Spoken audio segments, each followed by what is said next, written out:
Quartier de la Cathédrale à Limoges. Voici la première maison en France à recevoir cet isolant thermique et phonique de la paille hachée, insufflée directement dans les murs. Ça, c'est complètement nouveau.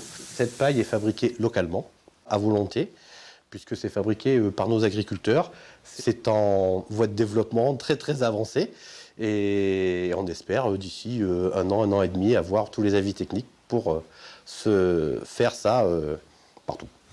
C'est ce qu'on appelle un matériau biosourcé et géosourcé. C'est désormais la nouvelle norme de construction depuis le 1er janvier 2022. Des matériaux décarbonés et de proximité, issus de matières organiques, végétales ou animales, le credo de ce qu'on appelle désormais l'éco-construction. On a de la paille dessous, l'isolant textile recyclé. Double fenêtre, mur chauffant, enduit de terre. Pour son chantier de rénovation, Nicolas Rabuel a lui déjà anticipé les nouvelles normes par conviction depuis des années. Nous savons aujourd'hui que la majorité de l'énergie consommée par les bâtiments, ce sont les bâtiments qui existent et surtout ceux qui ont plus de 20 ans.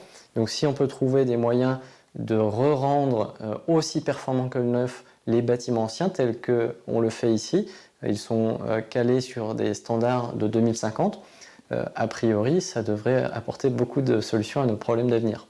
Une volonté de propriétaires et de bailleurs qui peinent encore à se développer. Ces matériaux sont pourtant moins chers, mais leur mise en œuvre demande plus de connaissances. Ça, c'est très solide puisqu'on a des bâtiments qui ont entre 200 et 300 ans, de 3 à 4 niveaux d'étage aujourd'hui. Cette formation du Centre européen en éco-réhabilitation est l'une des rares en France. Ici, par exemple, on apprend à travailler la terre sous toutes ses formes. On a besoin de revenir, alors moi ce que j'appelle le bon sens, à ces techniques anciennes, mais en utilisant des techniques modernes pour pouvoir l'utiliser, l'adapter à nos techniques d'aujourd'hui pour gagner bien sûr en rentabilité et avoir un matériau dont les ressources sont inépuisables. Comme pour le chanvre ou le bois, pour lesquels le Limousin est très bien placé. Reste à organiser les filières et trouver les débouchés. Nous, les formateurs, sont prêts pour les formations.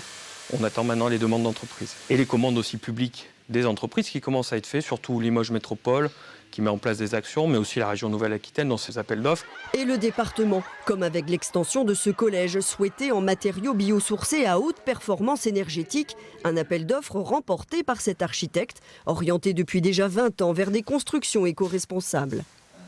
Il y en a certains qui se sont engagés depuis 1970 quand même, depuis le premier choc pétrolier. C'était le bon moment pour y aller. Et maintenant, y aller en 2020, ça fait déjà 50 ans, c'est énorme. 50 ans de perdu, en fait, pour moi. Tout le monde a une révolution personnelle à faire de ce côté-là pour aller faire un changement, en fait, un changement assez radical, qui est un changement complexe du point de vue du métier, sûrement, parce qu'un matériau qui respire, il ne se pose pas comme un matériau qui ne respire pas. Mais c'est absolument passionnant et il est juste très simple et très évident. Une évidence qui reste encore à structurer en dynamique vertueuse. Donc c'est travailler avec les centres de formation, c'est travailler avec les entreprises, c'est travailler avec les professionnels de l'immobilier, les gestionnaires de syndics de copro, les agents immobiliers, les constructeurs, et être un peu un ensemblier des bonnes pratiques sur le territoire.